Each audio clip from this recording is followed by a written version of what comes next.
ज़ालिमीन व बिही नस्तईन व खैरुल मुईन व लानतुल्लाहि अला दाहिम अजमईन। नाज़रीन इकराम, अस्सलाम वालेकुम। जैसा कि आपकी खिदमत में माह मुबारक रमज़ान के हवाले से गुफ्तगू किया था कि अहमियत माह मुबारक रमज़ान क्या है, ये गुफ्तगू आपकी खिदमत में मैंने अर्ज़ किया। आज चांद रात है, तमाम मोमिन की खिदमत में इस मुबारक महीने की मुबारकबाद पेश करते हैं और हम सब इंशाअल्लाह यकीनन आमादा हो चुके हैं खुदा के मेहमान होने के लिए। खुदा ने शरफ अता किया फिर दोबारा हमें कि हम अल्लाह के मेहमान हो सकें और अपने गुनाहों की मग़फ़िरत कर सकें। यकीनन ये बड़ा मुबारक महीना है। जिस तरीके से आपने देखा कि दिनों में अल्लाह ने सरदार करार दिया है रोज़े जुमा, जुमे के दिन, जो जुमा का दिन होता है वो दिनों का सरदार है। इसी तरह खुदावंद आलम ने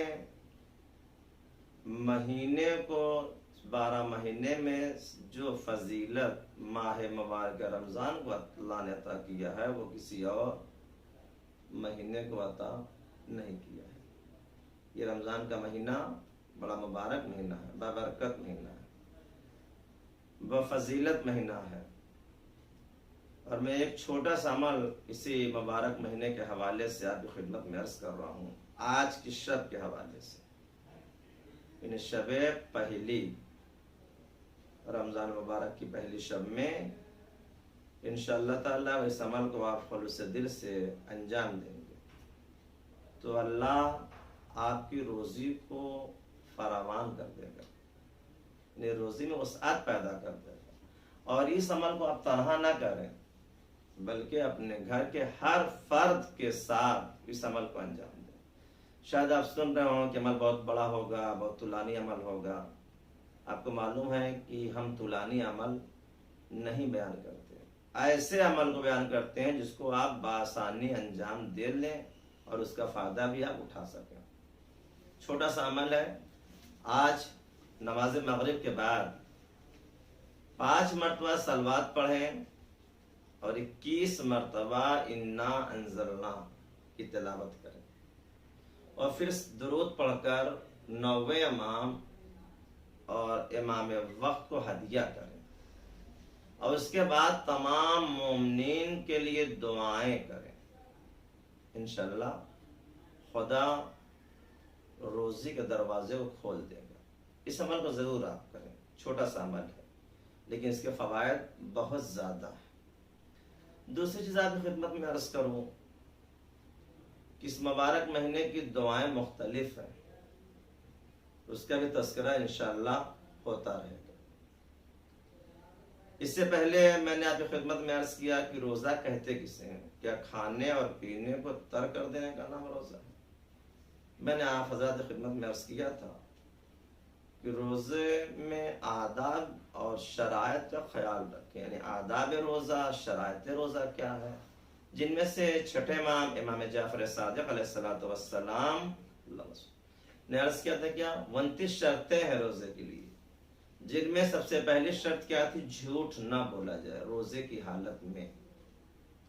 आप सोचें कि हम लोग कितनी जहमत से इस गर्मी के ज़माने में रोज़ा रखते हैं।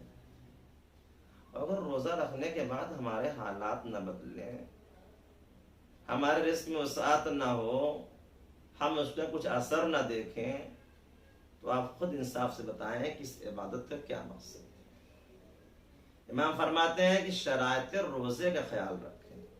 सबसे पहली चीज़ क्या? झूठ से हमें परहेज करना, किसी भी तरीके से झूठ ना बोलें, क्योंकि कामयाब वही इंसान होता है जो सच्चा होता है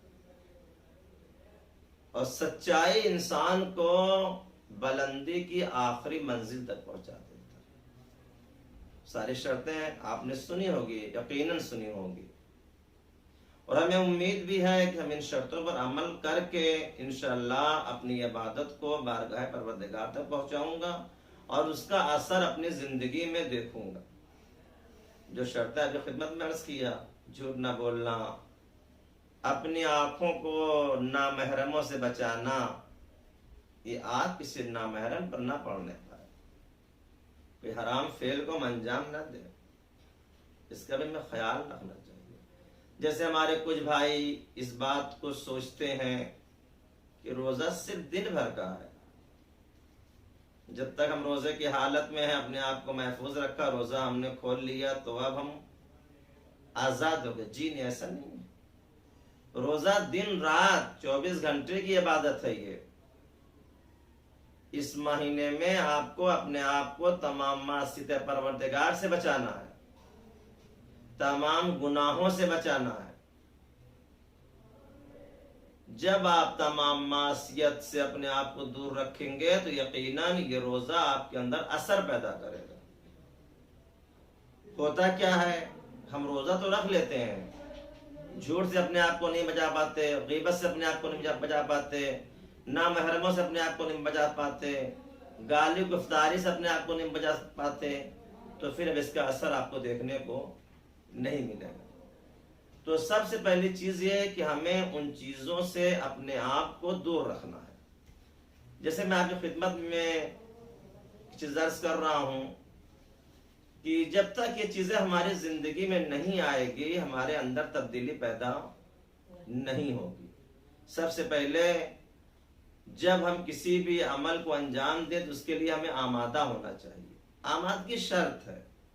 अपने आप को आमादा करो कि हम अब अल्लाह के मेहमान बन रहे हैं। अल्लाह ने अपनी सारी नेमतों को हमारे हवाले कर दिया है। ये बड़ा मुबारक महीना। इस महीने में क्या है कि रोजा दार को अगर रोजा आप खुलवाते हैं तो उसका भी सवाब है। यानी किसी भी तरीके से आप रोजेदार की खिदमत करते हैं तो खुदावंद आलम इसका आपको सिला अता करता है। तो हमें भी इस बातों का ख्याल रखना चाहिए कि अपनी जिंदगी में सबसे पहले झूठ से बचाना चाहिए। जब तक आप झूठ से अपने आप को नहीं बचाएंगे उस वक्त तक आपकी इबादत काबिल कबूल नहीं होगी। मैं एक छोटी सी आपकी खिदमत में हदीस पेश कर रहा हूं कि मोमिन कहते किससे हैं। मौला मुत्तकियान ने इरशाद फरमाया, गलत बात पर गुस्सा आ जाना शराफत की निशानी है, लेकिन उसी गुस्से को पी जाना ये मोमिन की निशानी है। हमें इस बात पर भी गौर करना चाहिए कि हमारी जिंदगी के जो आमाल हैं ये आया आदाब के साथ है, शरायत के साथ है या नहीं है। तो इंशाल्लाह ये गुफ्तगू मुसलसल जारी रहेगी रमजान मुबारक के हवाले से। आज मैं आपकी खिदमत में अर्ज कर रहा हूं कि रोजा किन किन चीजों से बातिल हो जाता है। सबसे पहली चीज है रोजा खाने और पीने से। दूसरी चीज जमा करना, यानी बीवी के साथ हम बिस्तरी करने से। तीसरी चीज है इस्तेमना, ऐसा कोई काम करना जिससे गुस्ल वाजिब हो जाए। चौथी चीज है अल्लाह और पैगंबर इमाम पर कोई झूठी चीज मंसूब करना। पांचवी चीज है गर्द गुबार को हलक तक पहुंचाना।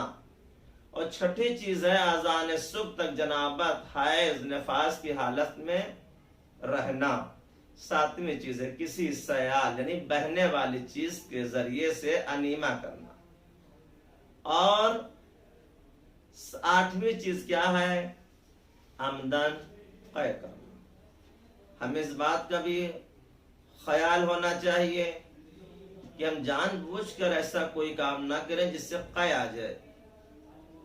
इनके अलावा किसी भी चीज से रोजा बातिल नहीं होता। ये ज़हनों महफूज रखें। जो चीजें मैंने आपकी खिदमत में अर्ज किया है सिर्फ इन्हीं के जरिए से रोजा बातिल होता है, बाकी और किसी चीज के जरिए से रोजा बातिल नहीं होता है। इंशाअल्लाह कल पहली रमजान मुबारक होगी। हम आपकी खिदमत में इस तरह से आते रहेंगे और मसाइल फिक़्ह को ज़नलबा 72 के जरिए से पहुंचाते रहेंगे ताकि घर बैठकर आप अपने मसाइल को हल करते रहिए ताकि आपकी इबादत कामिल होती रहे। फ़क़त वस्सलाम।